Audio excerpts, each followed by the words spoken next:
me they will only send a replacement warranty item if I give them a 5-star review on Trustpilot. I have a 6-month-old, 2-year warranty, automatic litter box from Meowant. The rubber liner started to disintegrate. After offering that I could buy an entirely new drum, I received a concerning response from Meowant, stating that they would only replace the warranty item under the condition that I post a 5-star review on Trustpilot. The rubber lining in my 6-month-old automatic litter box, which carries a 2-year warranty from Meowant, had started to deteriorate. In an attempt to resolve the issue, I was presented with the option to purchase a brand new drum, but Meowant later offered to honor the warranty if I wrote a glowing review on Trustpilot. This exchange left me feeling rather indignant, but then a more mischievous side of me emerged. I couldn't resist the opportunity to craft a 5-star review that was, in fact, a copy of their own request for a review in exchange for warranty service. Now, I eagerly await the arrival of my replacement part. I would be a slut if I wasn't overweight.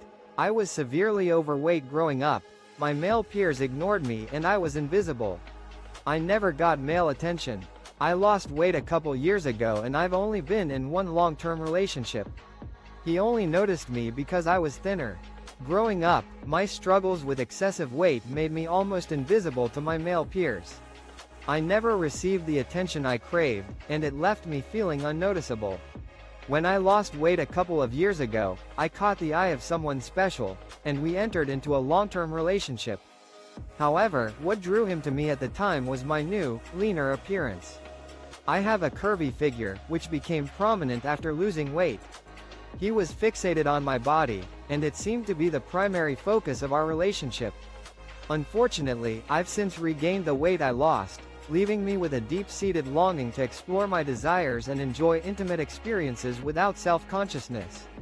As someone who has often judged individuals who engage in promiscuous behavior, I find myself yearning to be confident and conventionally attractive, to be able to express myself freely and indulge in the pleasures of sex. Edit. This story may be triggering for some readers due to its content and themes. If you are experiencing emotional distress or discomfort, please consider reaching out to a trusted friend, family member, or mental health professional for support. Update. The original story sparked a heated debate about body image, self-acceptance, and the societal "did anybody else grew being deadly afraid of making any mistakes at all?" I was shouted at, yelled at for making any mistake, no matter how small it was. I remember when as a child I colored a picture with wrong color tone. I was shouted at for being dumb. This was constant. Does anyone else recall an overwhelming dread of making any error, no matter how insignificant it seemed? The constant barrage of criticism and scolding for even the slightest mistakes left an indelible mark on my childhood.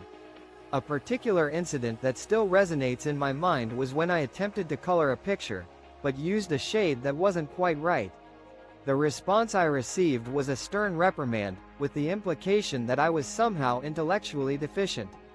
This pattern of behavior became an ingrained part of my upbringing, where every effort was met with a critical eye and a reminder that I could always do better.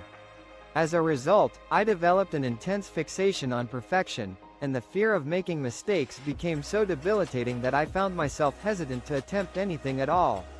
My mother's philosophy, though perhaps well-intentioned, was that it was often better to avoid taking risks and doing nothing rather than risking a mistake. Edit. Rewriting the story was requested without modifying specified sections.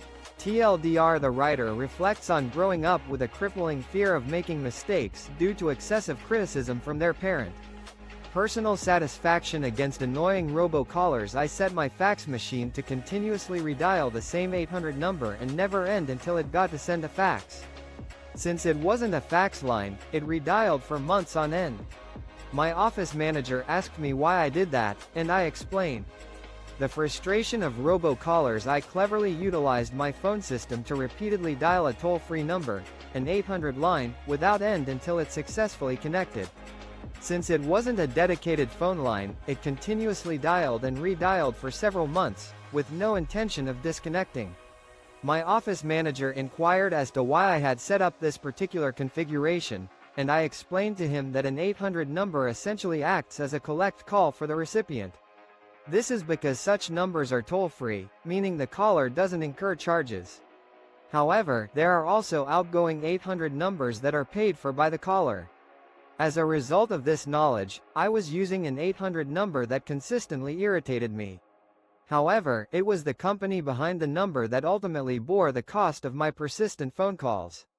Aita for mentioning I didn't like getting funeral wear for Christmas?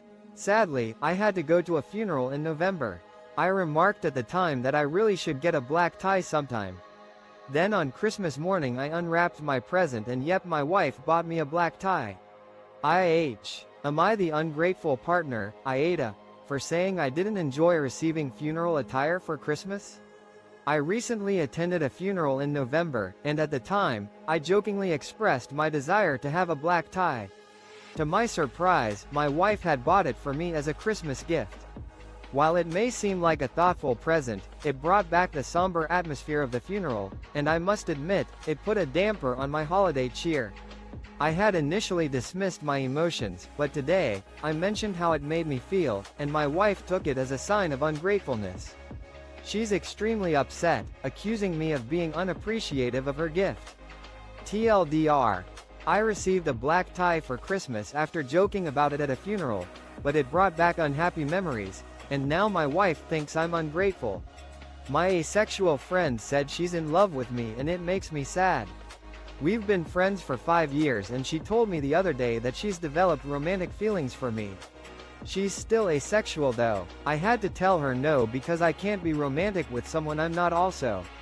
A close friend who identifies as asexual recently revealed to me that she's developed romantic feelings for me. We've been friends for nearly a half-decade and the revelation caught me off guard. The catch, however, is that her romantic feelings don't necessarily translate to a desire for physical intimacy, given her asexuality. Despite this, I found it difficult to reciprocate her feelings due to my own needs and expectations when it comes to romantic relationships. I explained this to her, trying to convey that our fundamental differences might make it challenging for me to engage in a romantic connection with her. Although she acknowledged my stance, she ended up becoming emotionally overwhelmed and requested some time and space from me. I'm concerned that this might strain our friendship. I don't want our friendship to suffer because of this, but at the same time, I'm not willing to compromise my own expectations and desires when it comes to romantic relationships. The situation has left me feeling melancholy and uncertain about the future of our friendship. Edit TLDR update. Today I asked a girl out. She rejected edit. Damn, it blew out of proportion. I'll try to read all the comments and respond to them. Thanks everyone for your kind words.